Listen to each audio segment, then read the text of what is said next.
cirujano cardiovascular, es un hombre que tiene una extensa trayectoria en la medicina, por dos razones. Es un profesor justamente de anatomía en la universidad, que nos puede explicar o tratar de ayudarnos a entender qué pudo haber pasado con Petersen tras el intento de escalar allí el volcán, creo que Lanín, ¿no es cierto? Sí, y ahí sufre una descompensación. ¿Qué tal, Fernando? ¿Cómo va? Bienvenido.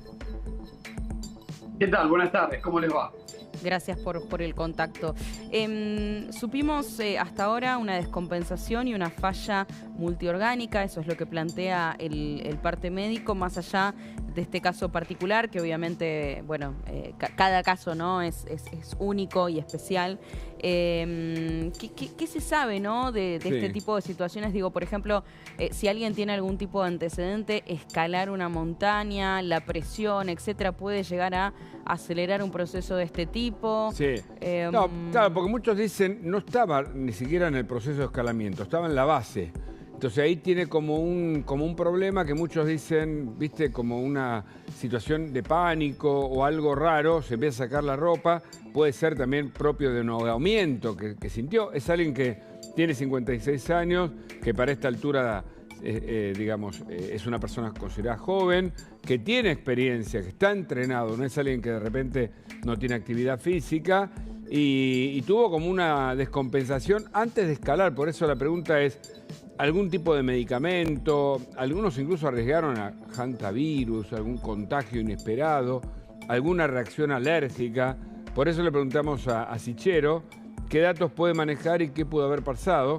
Ya intentamos reconectar con él y ahí está. Estoy. Ahí está. Dale, Fernando, te escuchamos. Te preguntábamos eso, ¿no? Si a veces alguna situación, ya sea con o sin antecedentes, respecto a estar ¿no? En una situación de escalar la montaña, etcétera, puede precipitar algún tipo de episodio cardíaco. Esto en función, por supuesto, de toda tu experiencia, ¿no? En la materia. Sí, ¿me escuchan bien? Sí, perfecto. Lo que yo podría decir es dividir el tema de Petersen en dos mitades. Sí. Por un lado, es una persona de 58 años de buen estado general que va a hacer una ascensión a una montaña de casi 4.000 metros de altura, y por lo que se vio después era un ascenso programado con un descanso importante a la mitad, digamos, del recorrido. Y por el otro lado, si yo, digamos, voy a hacer un ascenso de esas características, me parece que debo tener previamente estudios cardiológicos que me permitan decir sí, lo puedo hacer. Si yo no dudo de eso, y supuestamente Petersen los debe tener, el evento agudo, la verdad que no queda muy claro, porque lo que dicen es que en el momento del descanso entró en una situación de desasosiego, de excitación, se quitó el calzado, se quitó las medias y se descompensó tanto que tuvieron que bajarlo y terminó internado, intubado. Si uno pensara en una alteración cardiológica que le puede producir eso, podría llegar a haber sido una fibrilación auricular, pero que lo haya llevado a una frecuencia de 180 latidos por minuto, y eso hizo que se hipotensó tanto que entró en shock cardiogénico y terminó intubado. Lo que no entiendo mucho fue la parte del relato médico que dice falla multiorgánica, porque ese es un cuadro extremadamente grave. Claro. Ahora, ¿se puede desencadenar una falla multiorgánica por esta fibrilación auricular, que entiendo es peor que la ventricular y que puede originar este ataque de pánico o esta desesperación, que es el síntoma que vieron todos los que estaban ahí alrededor de él? No, Hugo, no. La verdad que no. La fibrilación auricular es la arritmia más común que existe en el mundo. Hay más o menos unos 14 millones de personas en el mundo con fibrilación auricular, que lo único que hacen, si nosotros no se la podemos revertir con electricidad, ¿no? Hacemos un shock eléctrico, hacemos una desfibrilación, termina la gente con anticoagulación, y si no se puede en forma aguda desfibrilarlo, los electrofisiólogos con catéteres especiales, cortan todas las conexiones anómalas que dan esa fibrilación auricular. Pero la mayoría de la gente tiene una vida casi normal. Ahora, si vos tenés una fibrilación ventricular, el corazón directamente se te para.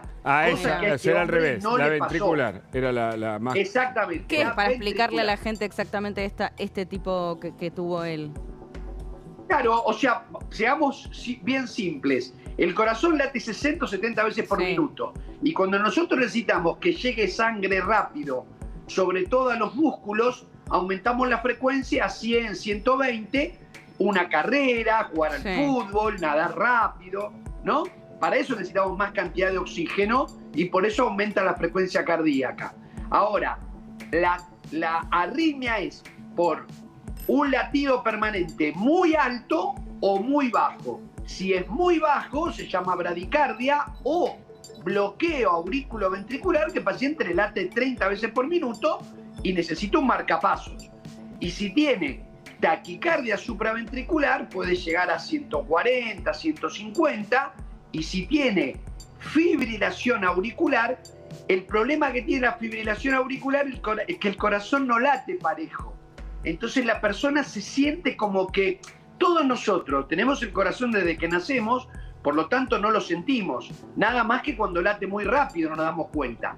Pero si nos late muy rápido, no en forma armónica, sino 3 latidos, para 1 milisegundo, 5 latidos. Entonces es una sensación bastante desagradable, pero bajo ningún punto de vista una fibrilación auricular va a matar a una persona o le va a hacer un cuadro tan grave que termine con una falla multiorgánica. Este señor tiene que haber tenido alguna otra cosa. Algo más. Por ejemplo, que en la base de una montaña, creo que estaba a 2000 metros, algo así, que es una altura no es la donde montaña, se juega al fútbol, qué sé yo. No es la montaña. No es la montaña. Cuando uno dice falla multiorgánica, tiene 4 razones, que son las más comunes. Que tenga un infarto monstruoso, entonces la sangre no le llega a los órganos, al no llegar el oxígeno se descompensan, y los 4 órganos que se llama falla multiorgánica más común son el cerebro, el corazón, los riñones y el pulmón, que al mismo tiempo dejan de funcionar. La segunda causa es tóxica. Suponete que lo picó una víbora. ¿Entienden? El veneno de una víbora puede hacer una falla multiorgánica. Claro. La tercera causa es metabólica, que uno tenga 500 de glucosa. Tiene un coma cetoacidótico, ¿por qué? Porque la glucosa está en la sangre y no está en los músculos ni en ningún órgano, entonces al no tener combustible, los órganos no funcionan. Y la cuarta causa es infecciosa, que yo me infecté y la toxicidad del virus o de la bacteria es tan grave que me produce una falla multiorgánica. Ahí aparece el antivirus. El 50% de los pacientes que tienen falla multiorgánica fallecen. Ahí puede aparecer el antivirus en esa zona en donde se sabe que ese tipo de contagios están, digamos, tan cerca en la zona silvestre donde habita el roedor. Sí, totalmente, pero no sería el caso de Petersen porque tiene una cosa muy buena, por suerte, ¿no? Lograron sacarle el respirador. Claro, bien, clarísimo. Lo pudieron extubar, quiere decir que sus pulmones ya funcionan mucho mejor y él respira por su propia cuenta. Qué buena noticia. Sí, esa es una gran noticia. O sea que salió de la falla multiorgánica. Bien. Escúchame. Si no hubiese salido de la falla multiorgánica, no lo hubiesen podido extubar entonces. Claro.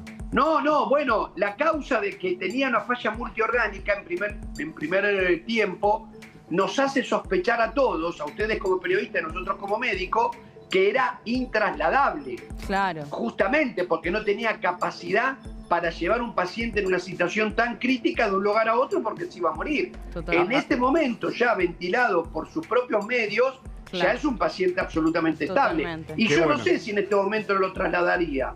Porque está bien tratado en el hospital de San Martín de los Andes, ¿no? Correcto. Hablando de recuperación, nos vamos al Otamendi. Quédate, Fernando, te queremos preguntar